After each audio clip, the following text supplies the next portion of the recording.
إن الحمد لله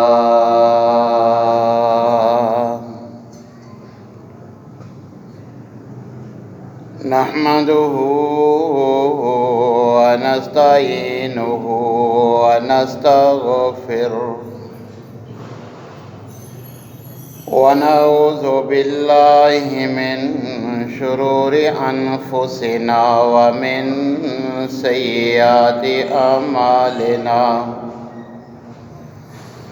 من يهده الله فلا مضل له ومن يضلل فلا هادي له وأشهد أن لا إله إلا الله وحده لا شريك له وأشهد أن محمدًا عبده ورسوله أما بعد فإن خير الحديث كتاب الله وخير الهدي هدي محمد صلى الله عليه وسلم وشر الأمور محدثاتها وكل محدثة بدعة وكل بدعة ضلالة وكل ضلالة في النار يا أيها الذين آمنوا اتقوا الله حق تقاته ولا تموتن إلا وأنتم مسلمون يا أيها الناس اتقوا ربكم الذي خلقكم من نفس واحدة وخلق منها زوجها وبث منهما رجالا كثيرا ونساء واتقوا الله الذي تساءلون به والأرحام إن الله كان عليكم رقيبا يا أيها الذين آمنوا اتقوا الله وقولوا قولا سديدا يصلح لكم أعمالكم ويغفر لكم ذنوبكم ومن يطع الله ورسوله فقد فاز فوزا عظيما أما بعد فأعوذ بالله السميع العليم من الشيطان الرجيم من حمزه ونفخه ونفسه بسم الله الرحمن الرحيم يا أيها الذين آمنوا إذا قمتم إلى الصلاة فاغسلوا وجوهكم وأيديكم إلى المرافق وامسحوا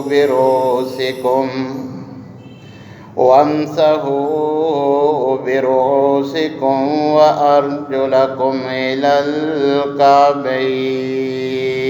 الكعبين وقال النبي صلى الله عليه وسلم ألا أدلكم على ما يمحو الله به الخطايا ويرفع به الدرجات قالوا بلى يا رسول الله قال إسباغ الوضوء على المكاره. وقال النبي صلى الله عليه وسلم من توضأ فأحسن الوضوء خرجت خطاياه من جسده. وقال النبي صلى الله عليه وسلم إن أمتي يدعون يوم القيامة غرا محجلين من آثار الوضوء. وقال النبي صلى الله عليه وسلم لا تقبل صلاة أحدكم إذا أحدث حتى يتوضأ. تمام قسم کی تعریفات مالک العلام ذوالجلال والاکرام وحدہ لا شریک مالک کائنات اور خالق ارض و سما کے لیے لاکھوں کروڑوں درود و سلام اس ہستی اقدس و مقدس کے اوپر جن کا نام نامی اسم گرامی جناب محمد الرسول اللہ صلی اللہ علیہ وآلہ وسلم ہے۔ سامعین محترم، گزشتہ خطبہ جمعۃ المبارک کے اندر طہارت کی اہمیت، غسل اور تیمم کا طریقہ اور مسائل آپ کے گوش گزار کیے تھے۔ آج انشاءاللہ العزیز وضو کی احکام و مسائل کتاب و سنت کی روشنی میں آپ کے گوش گزار کروں گا۔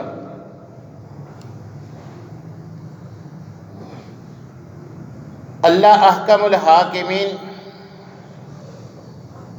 جیسے خود پاک ہیں، اپنے بندوں کو بھی ویسے ہی پاک دیکھنا پسند کرتے ہیں۔ اسی لیے اللہ جل شانہ نے اپنے بندوں کو پاک صاف طاہر رہنے کا حکم دیا۔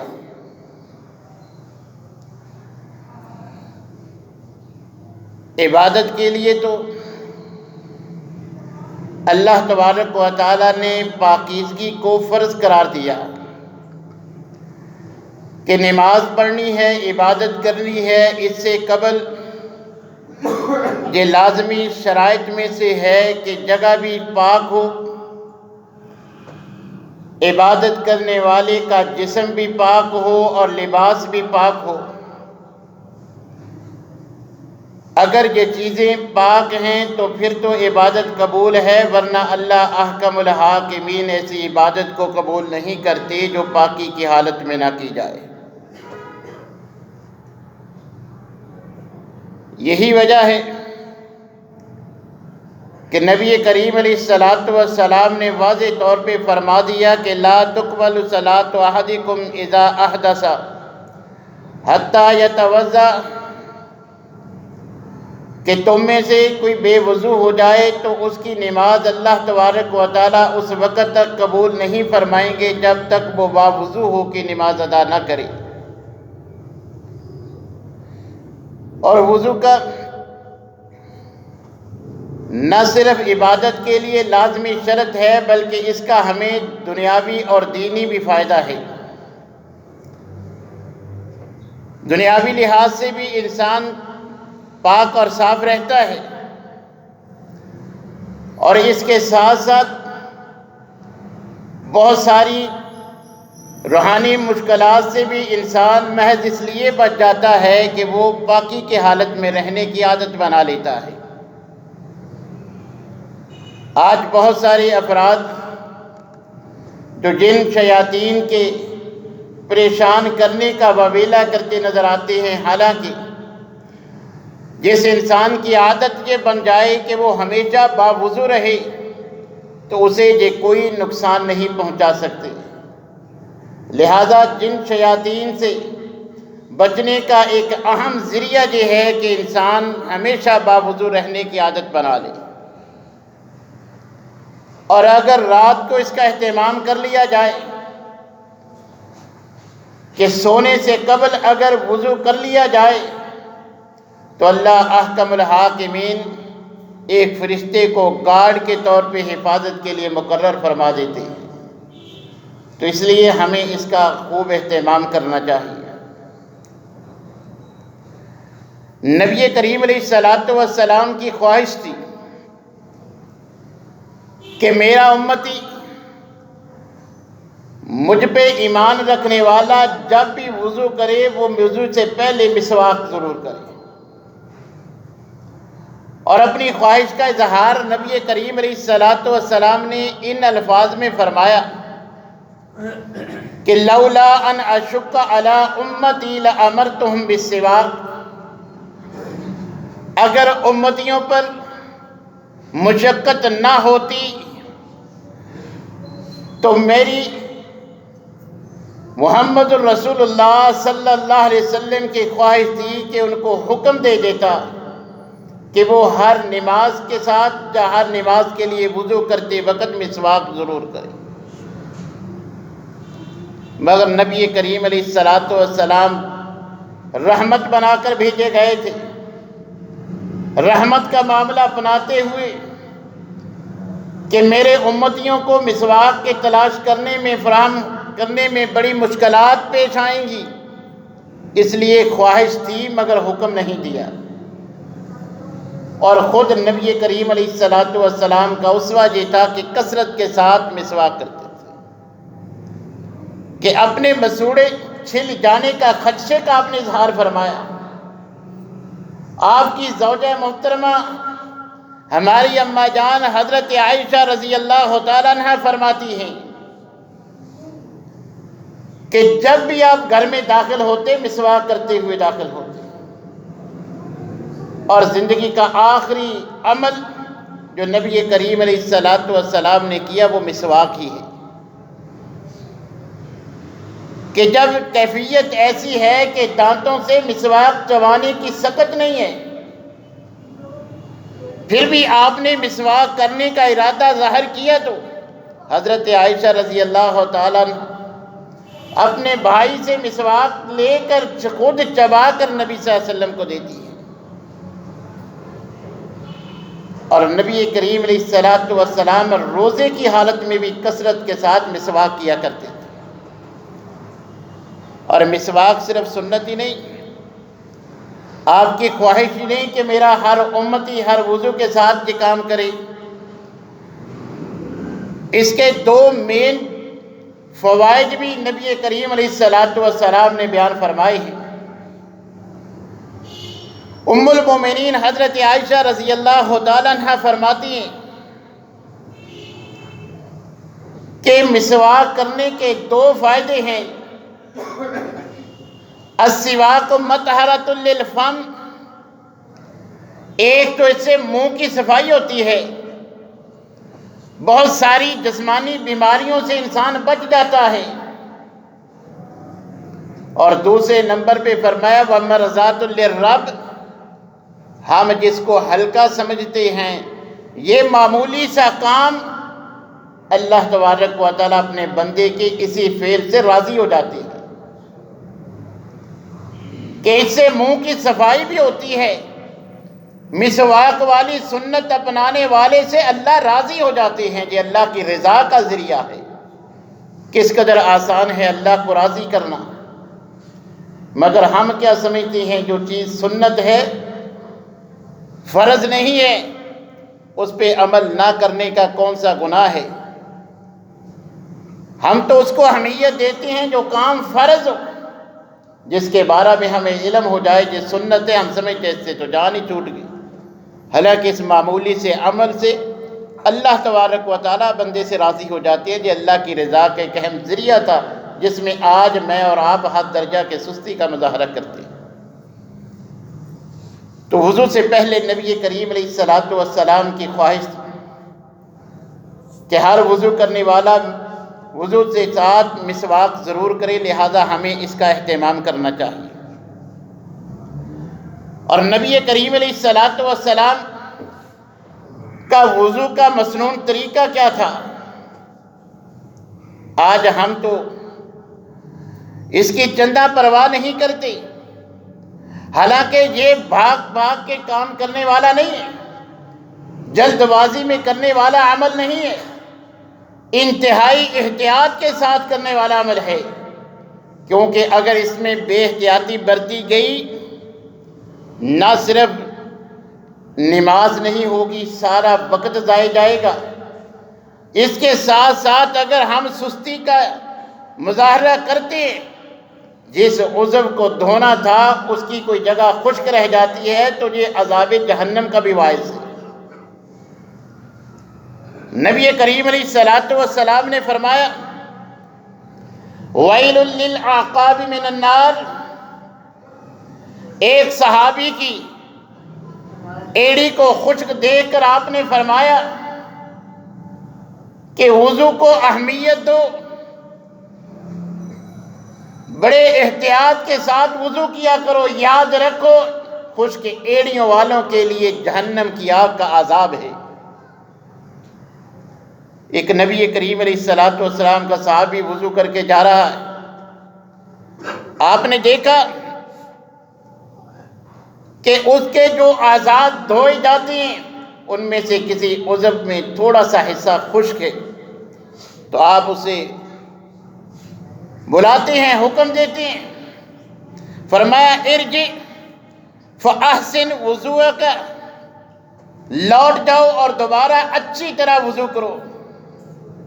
یعنی نبی کریم علیہ الصلوۃ والسلام نے فوراً صحابی کو حکم دیا کہ دوبارہ وضو کر کے آؤ اور اب اچھی طرح وضو کرنا ہے، کوئی جگہ خشک نہیں رہنی چاہیے۔ تو اس لیے جو ہماری عادت ہے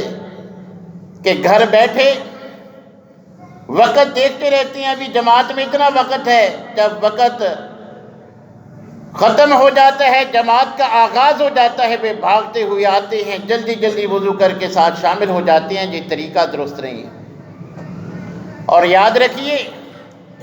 اگرچہ مساجد میں اب اس کا اہتمام ہے، مگر نمازی کا گھر سے وضو کر کے آنا زیادہ افضل ہے، زیادہ اجر و ثواب کا باعث ہے۔ نبی کریم علیہ الصلوۃ والسلام نے فرمایا جو کوئی اچھی طرح کامل وضو گھر سے نماز کی نیت سے کر کے گھر سے نکلتا ہے، مسجد میں داخل ہونے تک وہ جتنے قدم اٹھاتا ہے، ہر قدم کے بدلے اللہ اس کا ایک درجہ بلند کر دیتے ہیں اور اس کا ایک گناہ معاف فرما دیتے ہیں، حتیٰ کہ وہ مسجد میں داخل ہو جائے۔ اگر ہم گھر سے وضو کر کے آئیں گے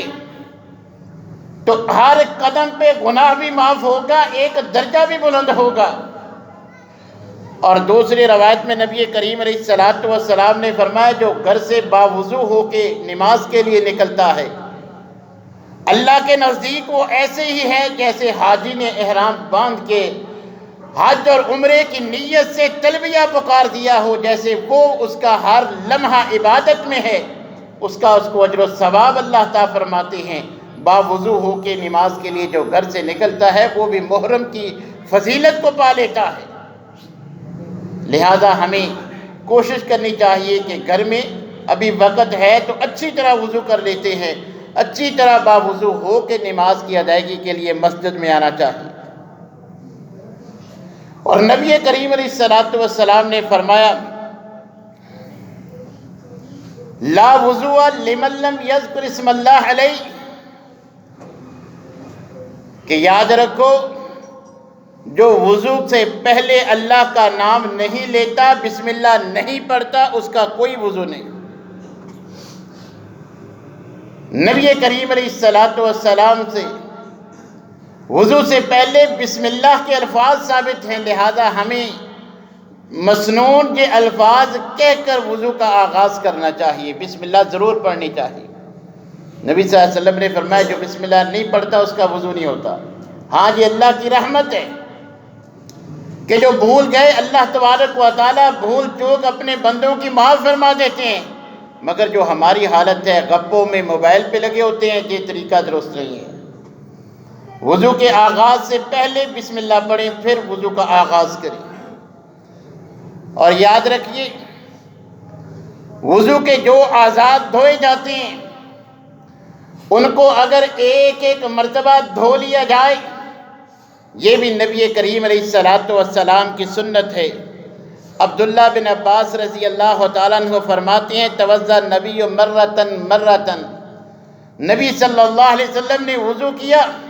اور وضو کے دھونے والے اعضاء کو ایک ایک مرتبہ دھویا۔ عبداللہ بن زید رضی اللہ تعالیٰ عنہ بیان کرتے ہیں ان النبی توضأ مرتین مرتین، نبی کریم علیہ السلام نے وضو فرمایا تو جو اعضاء دھوئے جاتے ہیں ان کو دو دو مرتبہ دھویا۔ حضرت عمر بن عاص رضی اللہ تعالیٰ عنہ فرماتے ہیں کہ ایک دیہاتی نبی صلی اللہ علیہ وسلم سے وضو کا طریقہ پوچھتا ہے تو نبی صلی اللہ علیہ وسلم صحابی کو حکم دیتے ہیں بھئی اس کو وضو کے جو اعضاء دھوئے جاتے ہیں وہ تین تین مرتبہ دھونے کے ساتھ اس کو وضو کا مکمل طریقہ بتلاؤ۔ اور پھر آپ نے فرمایا فمن زاد علی ھذا، کہ اس کو سکھلاؤ کہ تین تین مرتبہ یہ اعضاء جو دھوئے جاتے ہیں ان کو دھوئے،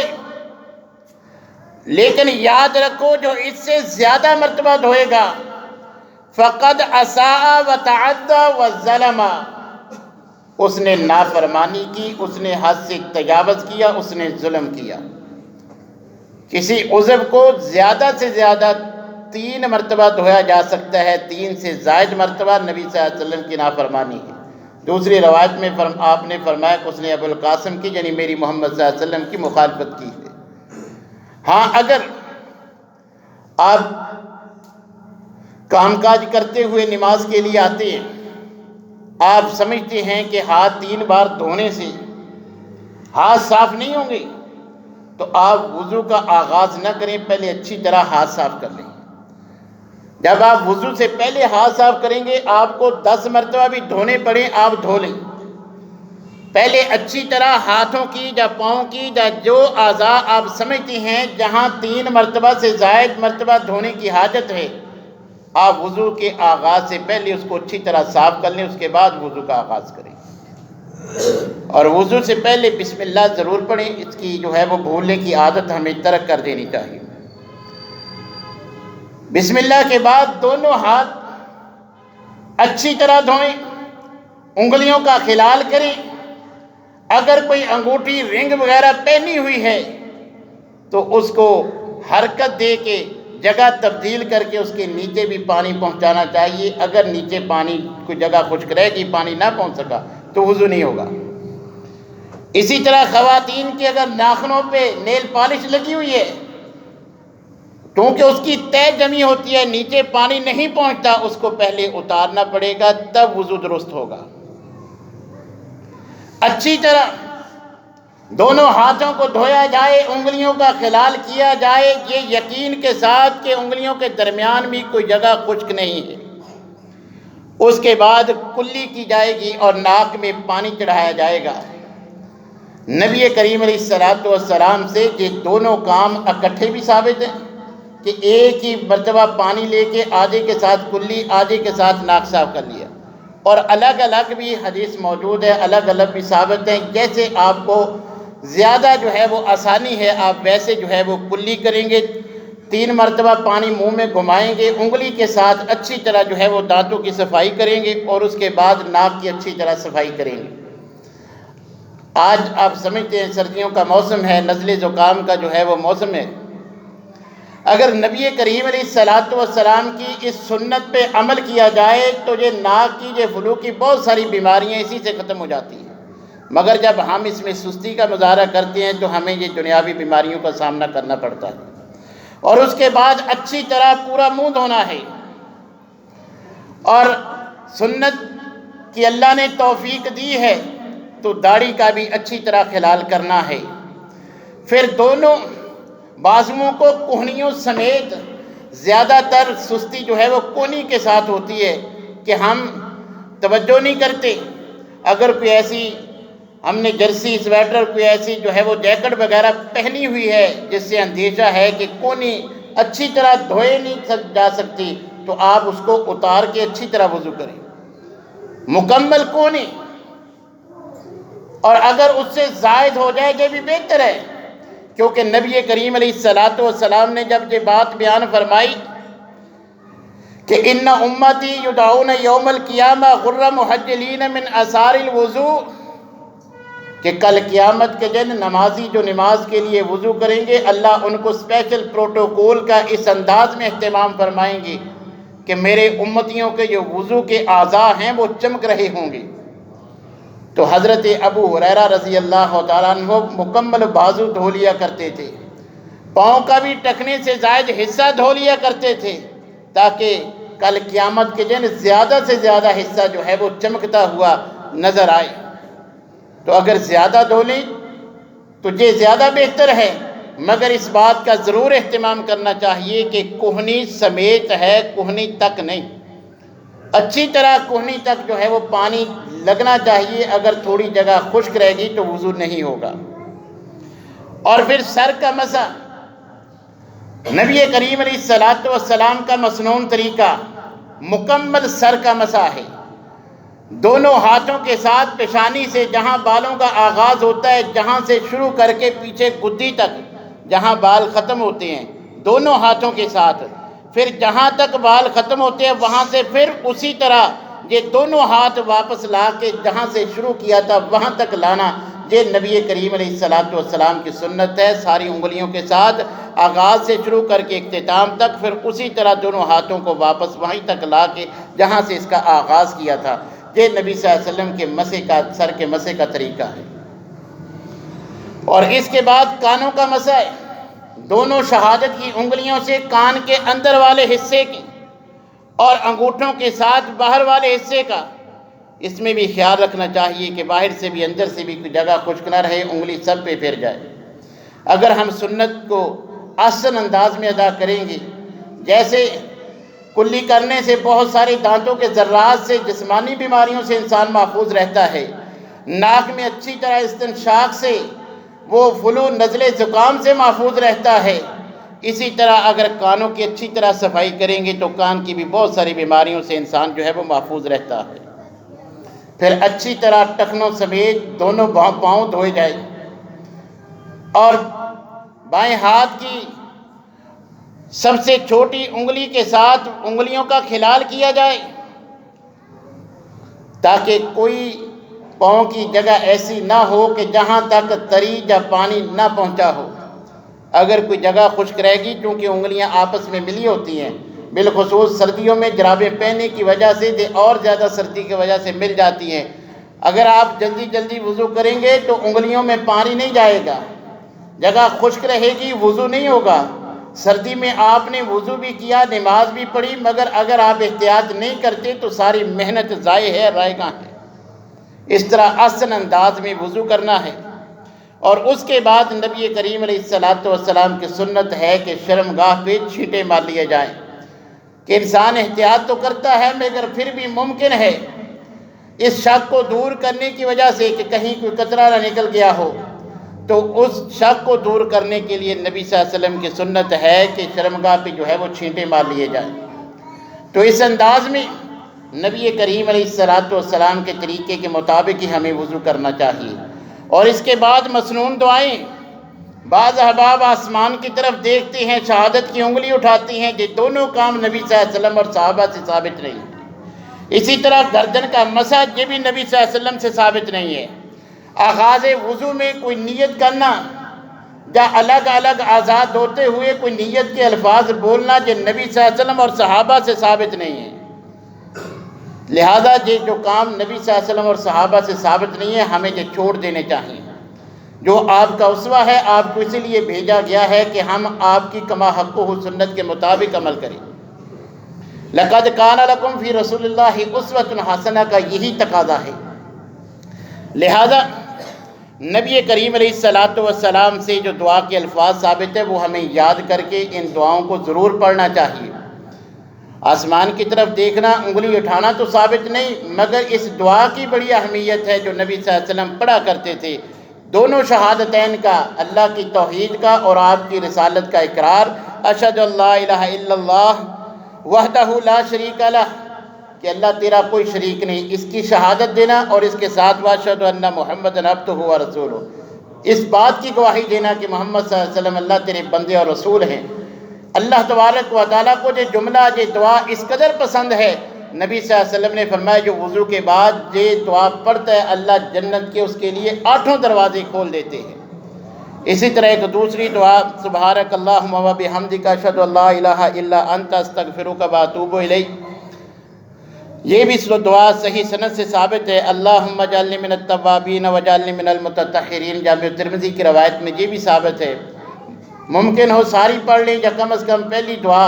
جس کی فضیلت یہ ہے کہ جنت کے سارے دروازے اللہ تعالیٰ پڑھنے والے کے لیے کھول دیتے ہیں، اس کا ہمیں ضرور اہتمام کرنا چاہیے۔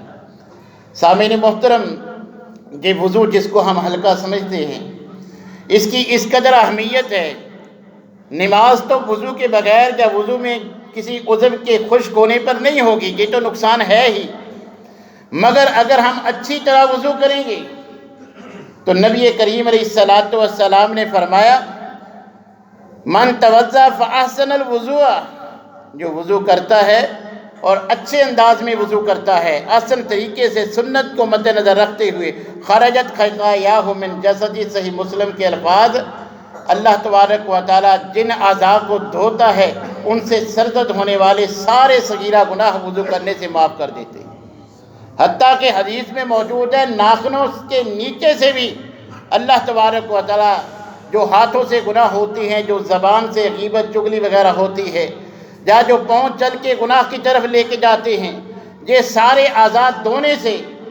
وضو کے اس عمل سے اللہ تبارک و تعالیٰ سارے صغیرہ گناہ معاف فرما دیتے ہیں۔ اور یہ اللہ کو اتنا عمل پسند ہے، نبی کریم علیہ السلام نے فرمایا الا ادلکم علی ما یمحو اللہ بہ الخطایا ویرفع بہ الدرجات، کہ میرے صحابہ کیا تمہیں کوئی ایسا عمل نہ بتاؤں جس سے اللہ گناہ معاف فرما دیتے ہیں اور اللہ درجات بھی بلند کر دیتے ہیں؟ قالوا بلا یا رسول اللہ، صحابہ کہتے ہیں اللہ کے رسول ضرور ہمیں ایسا عمل بتائیے جس سے ہمارے گناہ معاف ہوں، اللہ ہمارے درجے بلند کرے۔ تو آپ نے فرمایا اسباغ الوضوء علی المکارہ، نہ چاہتے ہوئے بھی کہ گرمیوں میں پانی گرم ہے، سردیوں میں پانی ٹھنڈا ہے، گرم کا کبھی اہتمام نہیں ہے تو نہیں چاہتا اچھی طرح وضو کرنے سے، انسان کی طبیعت نہیں چاہتی کہ پانی ٹھنڈا ہے، مگر نبی کریم علیہ السلام نے فرمایا اس کے باوجود اچھی طرح وضو کرنا،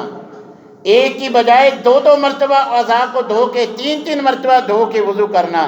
تو نبی کریم علیہ السلام نے فرمایا اس طرح جو نہ چاہتے ہوئے بھی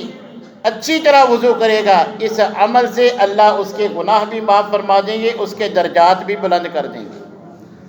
تو اس لیے میرے بھائیوں، یہ گناہوں کی معافی کا ذریعہ ہے۔ اور وضو کے بعد اگر وقت ہے تو 2 رکعت تحیۃ الوضو، وضو کے 2 نوافل، اس کا بھی ضرور اہتمام کرنا چاہیے، جس کی فضیلت اس قدر ہے کہ معراج سے واپس آ کے جب حضرت بلال سے آپ نے پوچھا کوئی اپنا ایسا کوئی اسپیشل عمل بتلاؤ کہ میں نے تم چلتے زمین پہ ہو قدموں کی آہٹ جنت میں سنی ہے، تو حضرت بلال نے جو عمل بتلائے تھے، ایک تو یہی کہ جب وضو ختم ہوتا ہے میں دوبارہ وضو کر لیتا ہوں، حالانکہ کوئی عبادت نہ بھی کرنی ہو، یعنی ہمیشہ باوضو رہتا ہوں، جب ہی وضو ختم ہوا فوراً نیا وضو کر لیا۔ اور دوسرا، جب بھی وضو کرتا ہوں اللہ نے جتنی قسمت میں لکھے ہوتے ہیں میں نوافل بھی پڑھتا ہوں۔ تو نبی کریم علیہ السلام نے فرمایا تھا کہ یہی عمل اللہ کا تجھے پسند ہے کہ ابھی تم زمین پہ چلتے ہو، ابھی سے تمہارے قدموں کی آہٹ جو ہے وہ جنت میں جا رہی ہے، مرنے کے بعد تو جنت میں جانا ہی ہے۔ اور حضرت عثمان غنی رضی اللہ تعالیٰ نے انہیں پانی منگوایا اور عملی طور پر نبی صلی اللہ علیہ وسلم کے طریقے کے مطابق اچھی طرح وضو کر کے فرمایا کہ یہ نبی صلی اللہ علیہ وسلم کا طریقہ ہے۔ پھر نبی صلی اللہ علیہ وسلم کا فرمان بتلایا کہ یاد رکھو، نبی صلی اللہ علیہ وسلم نے فرمایا جس نے میرے اس طریقے کے مطابق وضو کیا، پھر خشوع خضوع کے ساتھ 2 نوافل پڑھے، تحیۃ المسجد ادا کیے، تو نبی کریم علیہ الصلوۃ والسلام نے فرمایا واجبت لہ الجنہ، اس انسان پر جنت واجب ہو جاتی ہے۔ اور ایک روایت میں الفاظ ہیں غفر لہ ما تقدم من ذنبی، اچھی طرح وضو کر کے 2 رکعت تحیۃ الوضو ادا کر لینے سے خشوع خضوع کے ساتھ اس کے جتنے بھی گناہ ہیں اللہ تبارک و تعالیٰ معاف فرما دیتے ہیں۔ تو میرے بھائیوں، صرف ان 2 نوافل کے اہتمام سے اگر جنت مل جائے تو یہ سودا مہنگا نہیں ہے۔ تو اس لیے ہمیں مد نظر رکھنا چاہیے کہ جلد بازی میں کرنے والا عمل نہیں ہے، انتہائی احتیاط سے کرنے والا عمل ہے، لہٰذا ہمیں وضو بڑے احتیاط کے ساتھ کرنا چاہیے۔ کامل وضو کریں گے تو ہماری عبادت ہوگی۔ اگر کوئی جگہ خشک رہ گئی، وہاں پانی یا تری نہ پہنچ سکی، تو میرے بھائیوں وہ عبادت نہیں ہوگی، ساری محنت ضائع ہوگی۔ الٹا نبی صلی اللہ علیہ وسلم کی وعید ہے کہ ایسے جن کے اعضاء دھونے والے خشک رہیں گے وہ سستی کا مظاہرہ کریں گے، اس کی بنا پر اللہ تبارک و تعالیٰ ایسے سستی کرنے والوں کو جہنم کا عذاب بھی دیں گے۔ لہٰذا ہمیں اس کا مکمل جو ہے وہ صفائی ستھرائی کا اہتمام کرنا چاہیے، احسن انداز میں وضو کر کے نماز کی ادائیگی کرنی چاہیے۔ اللہ تبارک